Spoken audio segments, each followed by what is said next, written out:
वह शुद्ध पायलट बनना चाहते थे, वैज्ञानिक बन गए।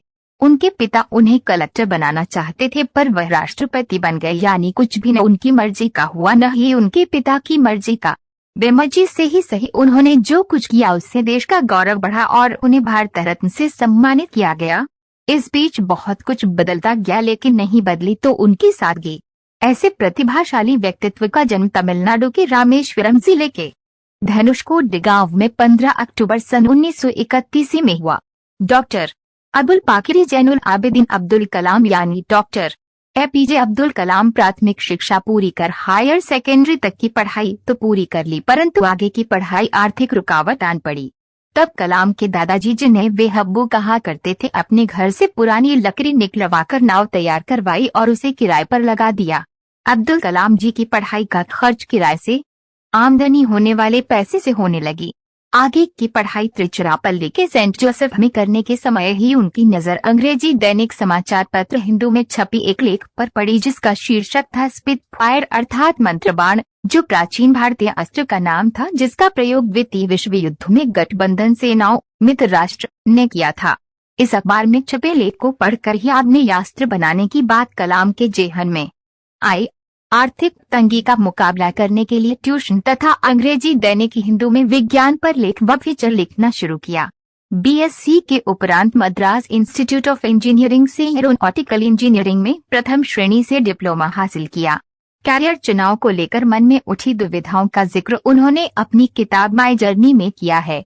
एक ओर विदेश जाकर पैसे का अंबार लगाना था तो दूसरी ओर देश सेवा की भावना, देश प्रेम जीत गया और वे सन 1958 में DRDO defence research and development organisation से जुड़ गए।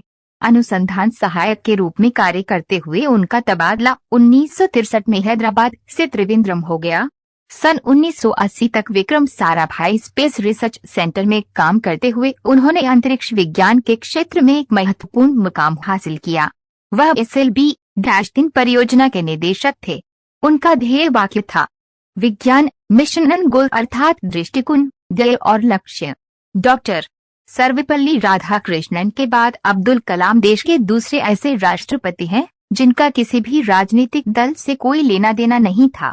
इसी तरह 1954 में डॉक्टर CV रमन और 1961 में डॉक्टर विधानचंद्र राय के बाद डॉक्टर कलाम तीसरे ऐसे वैज्ञानिक हैं जिन्हें भारत रत्न जैसे सर्वोच्च नागरिक सम्मान से सम्मानित किया गया है।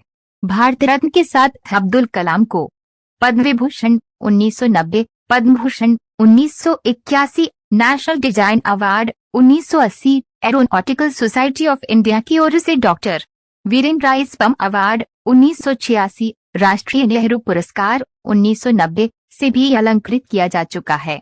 डॉक्टर अब्दुल कलाम की समूची जिंदगी सफलता की एक किंवदंती है, लेकिन शून्य से शिखर तक पहुंचने के बाद भी डॉक्टर कलाम में अहंकार जैसी कोई चीज दूर दूर तक नहीं छू गई। वह तमाम बड़े पदों पर रहे, कई प्रधानमंत्रियों के वरिष्ठ वैज्ञानिक सलाहकार रहे, मगर उन्होंने कभी भी बड़ा बंगला, लंबी गाड़ियां या कि ढेरों नौकर चाकर की तमन्ना